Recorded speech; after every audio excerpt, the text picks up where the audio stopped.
All right. Let's go on the record in the meeting of October 23rd, 2025 for the zoning board of appeals. I have hereby call the meeting to order and ask that the roll be called. But once again, I think the way to do this is not call Jim until we vote him in because he's remote. Okay? Yep. Member Rahman? Here. Member Murphy? Here. Member Schultz? Here. Member Moran? Here. And Chairman Bob Carpel. Here, now, Mr. Jared has indicated to us in advance of the meeting that he has a business commitment that prohibits him from attending this evening. So it's our custom to make a motion to permit him to be present by Zoom. Do I have such a motion? I'll make a motion to permit Mr. by Zoom. Motion by Mr. Moran, seconded by Mr. Murphy. Is there any discussion on the motion? No discussion. All in favor of the motion, please signify by saying aye. Aye. Any opposed? The motion carries, and the roll call will now indicate that Mr. Gerard is present by Zoom. Thank you. And there is no public comment to be heard, is that correct? We have no minutes to approve, and we have one case before us this evening, and that is 25045, the SMM Management Inc. This is a request for variation to allow a video gaming terminal establishment within 1,000 feet of a place of assembly and daycare. And secondly, a variation to allow a video gaming terminal establishment within 1,000 feet of an existing video gaming cafe, restaurant, video gaming terminal establishment. The Lyle Township case and the matter was published in the Daily Herald on October 9, 2025. I have no comments from any of the authorities to whom we've circulated the petition. However, the village of Downers Grove has sent not a formal objection, but a short letter indicating that they have concerns. Wait a second. I do have an attachment that's filed as an objection, but I can't read the signature. Is that also Downers Grove? It says, because it says see attached. Yeah, this is the. Okay, that's the cover sheet for their letter. But the form of the letter does not indicate a formal objection. Now, having said that, let's have the petitioner and his witness be sworn in. Would you raise your right hands? You do solemnly swear or affirm the testimony you're about to give at this cause and our hearing be the truth, the whole truth, and nothing but the truth. So help you God. All right, Mr. Lutkans, would you identify yourself and your witness? Yeah, Philip Lutkans, my client is here, Sam Patel. He's the owner and president of SMM Management Company, which owns the property. I'm sorry if I'm not speaking loud enough. Oh, we can hear you. Okay, I'll go through the exhibits quick just to identify them. Exhibit 1 is a survey. Now, the survey is from 2006, which I know is not normally. Given this, it's not a development, so we don't have a new survey, but I do have exhibit 2 is an affidavit regarding the survey, advising that there have been no changes to the property since 2006 when my client bought the property. Perfect. Exhibit 3 is an aerial. The property bounded in red is the property at issue. We'll talk more about that, and I have a large version to show you at some point. Exhibit 4 is another aerial. Again, the property bounded in red is my client's at 2230 Maple. The property bounded in blue that you will see is Belmont Bible Church, and we'll talk about why that's relevant in a minute.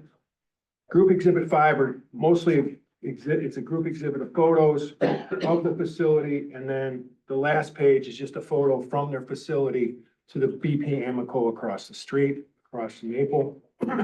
Exhibit 6 is build-out costs of Angelo's Foods, which is property. We'll talk about that again more. Exhibit 7 is my narrative, which I think you all have in front of you.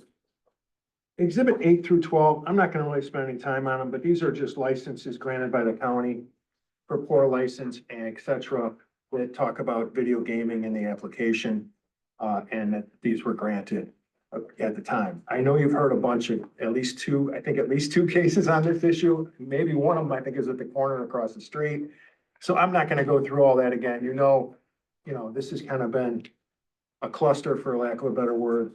But we'll kind of go through the history of this property and talk about why it's different than some of the other ones you may have heard. Okay. As I said, SMM owns the property located at the northeast corner of Belmont and Maple, and I may struggle a little because I forgot my reading glasses in the car, but this is the corner. This is Belmont, Maple. Obviously, they're both 5-lane roads at this point. It's a very large, busy intersection. Which way is north there? North is the, Okay. okay.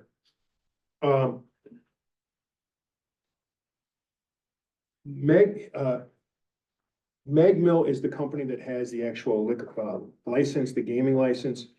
It is a subtenant of SMM who owns the property, but they are both owned by the same person, Mr. Patel. So both have, there's a common ownership. How do you spell the first name, Magno? Meg Mill, MEGMIL. That's the name of the operating company of the video gaming facility. Okay. In this building, just so you know, is a grocery store, somewhat of a catering business arising out of the grocery store, and then the video game.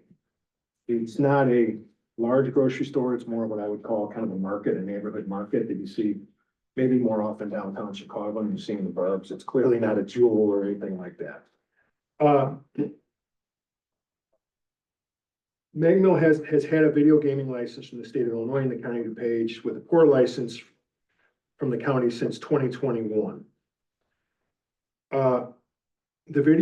The core licenses have continuously been renewed by the county from 2021 through 2025, as you will see in the exhibits, and I think they're like 8 through 12. It was not until earlier this year that the county advised SMM that the subject property was non-compliant due to being within 1,000 feet of other gaming facilities and a daycare center. SMM, as you know, is seeking a variation to allow it to continue operating its video gaming facility within 1,000 feet of the property line of other gaming facilities in a place of assembly with a daycare center. It's important to note that until June of 2024, there was not 1,000 foot. There was no 1,000 foot in the county license, in the county requirement. It was 100 feet under the state, but there was no 1,000 foot requirement until 3 or 4 years after my client applied for, got the gaming license, et cetera. It's also important to know that as you know, and I think you've heard, and we'll talk about it real quick, this is the BP Amoco to the south.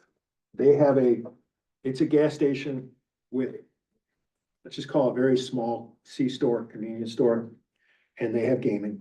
The 7-Eleven here has gaming. I think the 7-Eleven has probably been before you. If not, it was a different one I watched, but I think this was it. So the 7-Eleven is to the west of the property on the northwest corner. The BP Amoco is on the southeast corner, and then my client's property is the northeast corner, just to kind of orient you.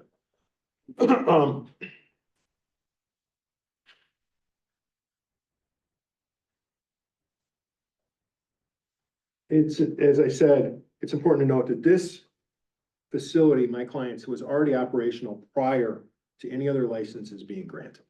So when he came in, he was legal as far as the gaming license. As you all know, there's been some issues with liquor licenses granted and whether he was legal, but he was the only one in here. There was no 1,000 foot there was no 1,000 foot requirement, and these other two did not exist. The buildings existed, but they did not have video gaming. It was only after he got video gaming that they came in and asked for it. Belmont Bible Church is the other, as you saw, is a variation that we need as it relates to place of assembly / daycare center. If you go to exhibit 4, as I said before, the Belmont is in blue on that exhibit. And property lines are separated 918 feet apart. Door to door or building to building, they're approximately 1,018 feet, or 1,081 feet, excuse me. And they're also separated, as you can see, by Belmont, which is, as we talked about, is 5 lanes at the roadway or at the corner, but it's 4 lanes the rest of the way. So it is separated by a significant amount of property, homes, and really is almost not even in the same neighborhood. But it's 981 feet away, or 918 feet away, property line to property line, but door to door or building to building, they're actually over 1,000 feet. And have been since the get-go. So further, and I know it's not something that you may be dealing with, but I think it does go to the hardship a little bit. If you go to Exhibit 6, you will see that my client, based upon receiving the gaming license, put in $48,000, I think it is.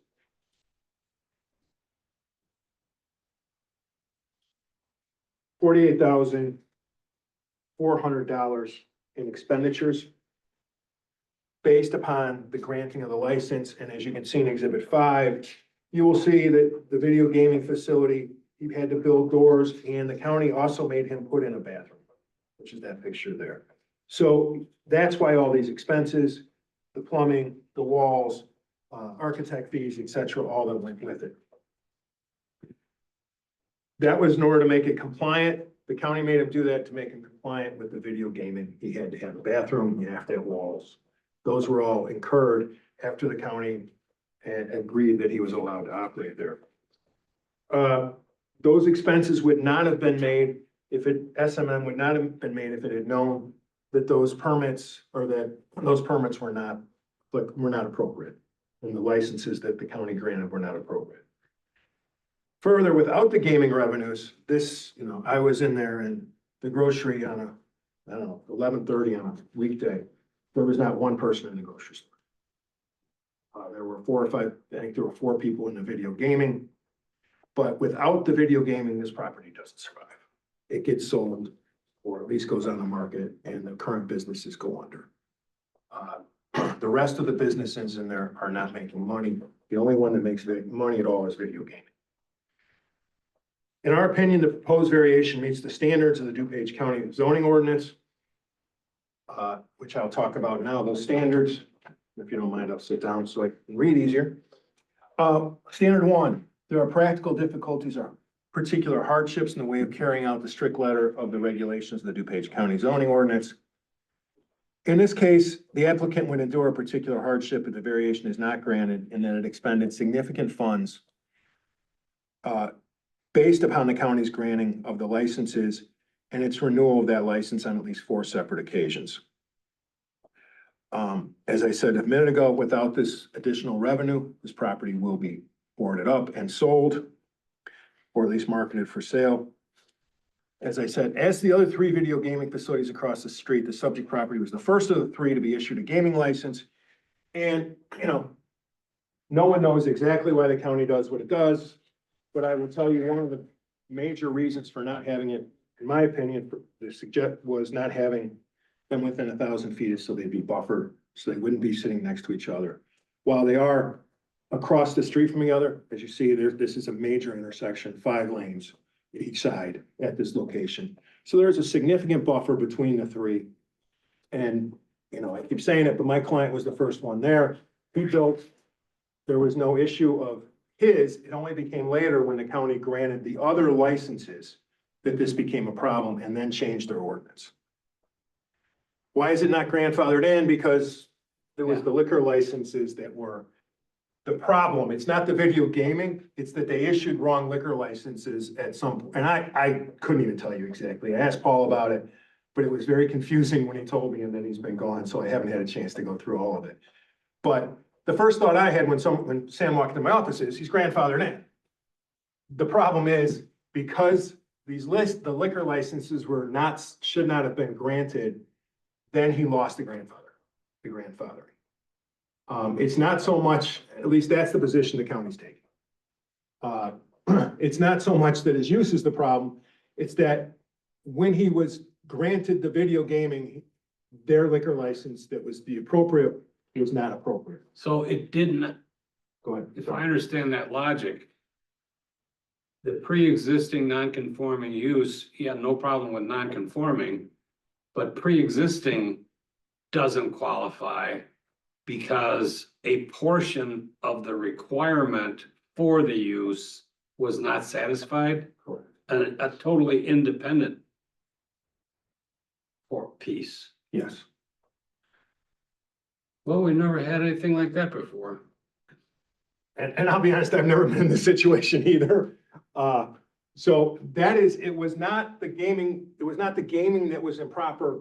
It was the fact that somehow the county issued the wrong license or shouldn't have issued the license because, and then their ordinance has changed, and this is why we're all in this issue. And it's not like the county sat on this for 5 years. You know, I understand that if he was illegal for 4 years, he was illegal for 4 years, right? It's not like he can say, oh, I was illegal, and you waived it because it's a county. You can't do that. But the reality of it is, this is a situation that was caused by mistakes in the county. I don't, what they were, how they happened, I don't know. But when he built this, there was no 1,000 feet. And when he built it, he was under the impression, according to the count, based on the county licenses, that he was fine. And then we have this issue that, these two came in after. We have a large buffer between them, and then the Belmont Church, which I know is technically a violation, is still, we've kind of been through this before on others. It's 918 feet before our property line to property line, but door to door, it's over 1,000.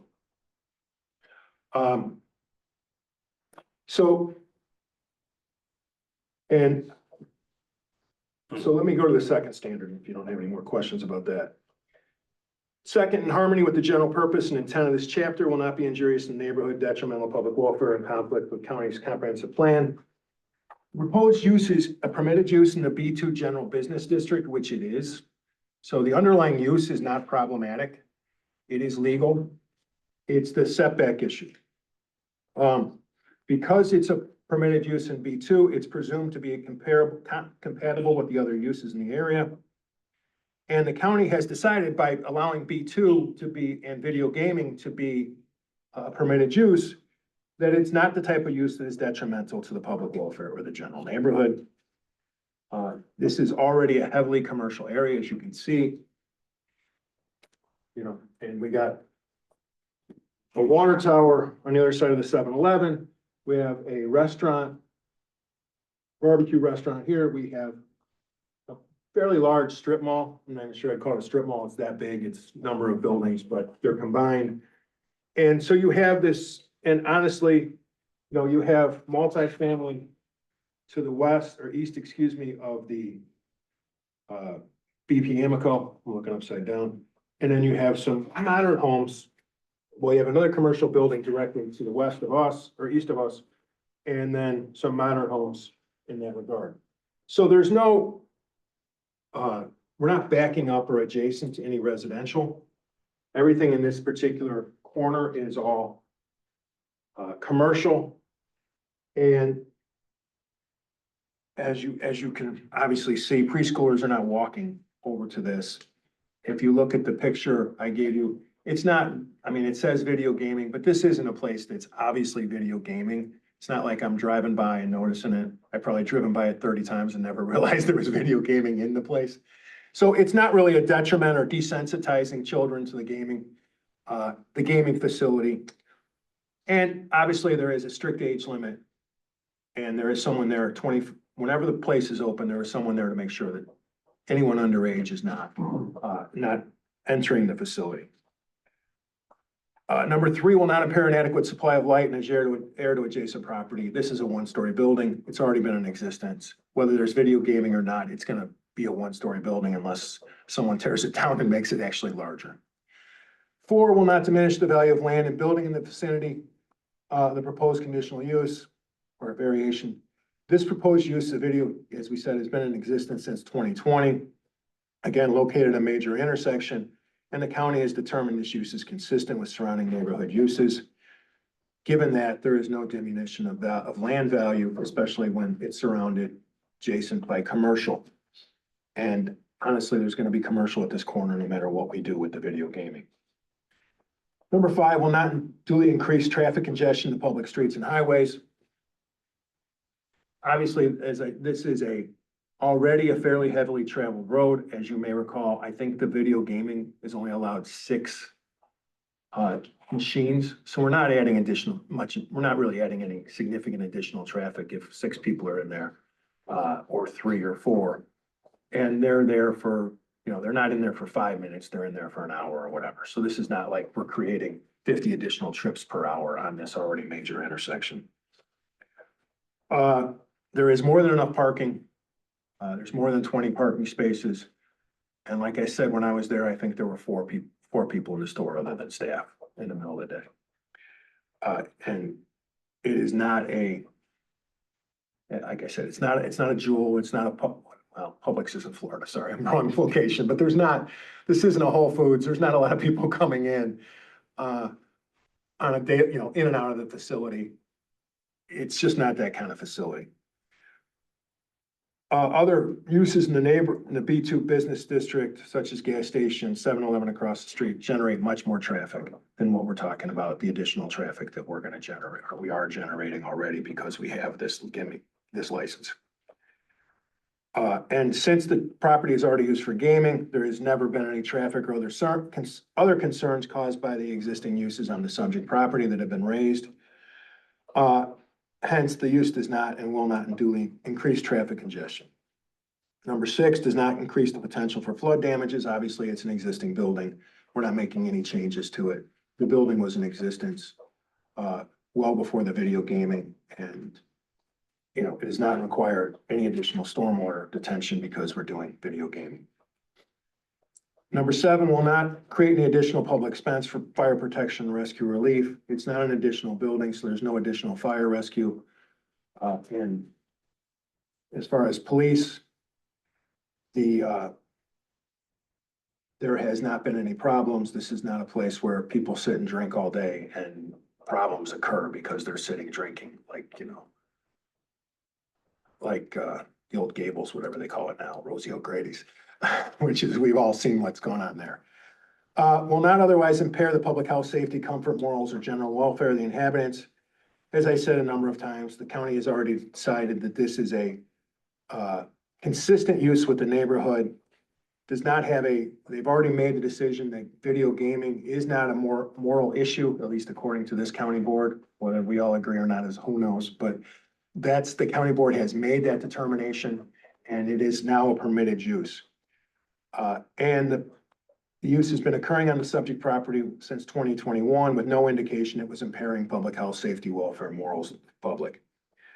In sum, this project, unlike maybe the other ones you've seen, actually meets the standards for a variation. Under the ordinance, an SMM management should be granted the requested variation.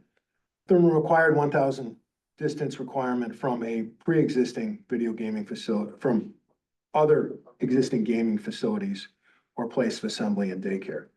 And if I remember correctly,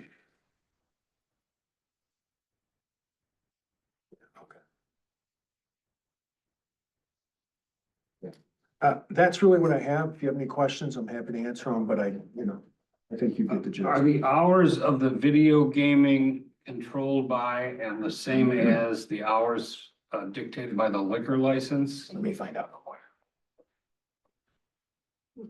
So, we operate from 9 to 7. 9 a.m. to 7 p.m. Okay. So he's in operation from 9 a.m. to 7 p.m. He's not open late at night, so that's well within the liquor license, the liquor rules. Okay, well, And the whole actually, I facility's wanted to only know the open from 9 hours. to 7. Yes, both facilities. And typically, can you tell us a little bit about the foot traffic? In some of the cases, we've heard roughly the number of people who visit per hour or per day, and how long do they typically stay? Do that answer something you can say? Sure. My name is Sujal Patel. I'm sorry, that's S-U-J. S-U-J-A-L. Sorry, Patel, that's my unit. I go by Sam. So the foot traffic of the customers in the store is very low. Sometimes there is no customer for 2 hours. But for video gaming, there are like at least 2 customers per hour. Sometimes in the evening, there's 3 or 4 customers per hour. And how long do they typically stay, if you know? I mean, I have monitors sometimes, not all the time. But most of the time, they are there probably a half hour or 45 minutes. And the alcohol, you serve alcohol at the Yeah. same time? What's the I'm just gonna presume that the liquor license controls how you regulate the use of alcohol, but could you just give us a little brief information? In regard to the Training. consumption by the The customers, consumption, yeah. by the people's playing the video gaming, right? Right. Yeah, very low, very, very low. Because they are more interested in playing the games, they're not interested in drinking the beers. And you regulate them somehow? Yeah, I mean, like, if I see that, if I see the guy is impaired, I actually deny it or tell him to leave. Most of the time, but I never had that case in last, since we opened up 2021. Are you the one that's there ordinarily? Employees and myself and my wife. And you train your employees in the same way that you Yeah, described? absolutely, yeah. They have that license, that serving license, I forgot, what is it called? That BAID thing? I mean, no, that's DUI, But they have to go through training. Yeah, they go, That's it. yeah, asset license, that's it, I'm sorry. Great, It thanks. wasn't coming to my mind. I was thinking what you were thinking. So they have, yeah. Okay, then the only other question I have, you've asserted it a couple of times, and I think this is an important point, or maybe an important point. If you're not allowed to, if there is a regulation that says you can't have three of something within a certain distance, but one already exists, and you add two more, are three now in violation, or are the two newcomers in violation? I'll leave that as a rhetorical question, but could you provide some follow-up information as to how you assert that you were there first? Presumably based on the licenses that were issued?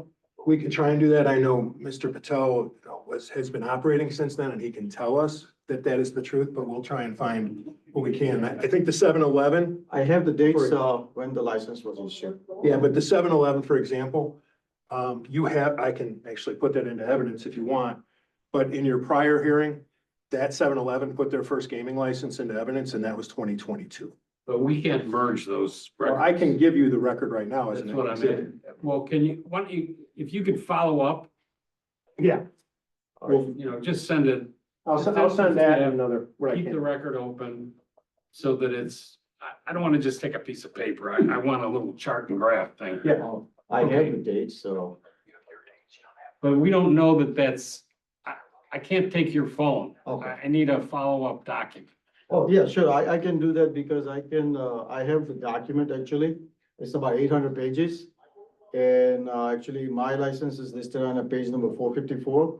It shows like my name, my corporation name, my gaming license number, and when my license actually went live. I mean, when the video gaming actually went live, date. yeah, we'll get you the I understand what you're asking for. We'll get you that information. Excellent. And I don't know if it's gonna be material, but it is to me at the moment. Yeah, we'll obviously get that. Any questions from any of the other board members or including Mr. Gerard? No questions? You brought the ones that I was thinking of. Okay. I'll indicate there's no one in the audience to make comments about this case. Mr. Lukens, do you have a concluding remark? No, I think I spoke long enough. Okay. Thank you. We'll close the hearing and set the matter for recommendation on December 4. Is it 4? Yes. At 5:30 in this room.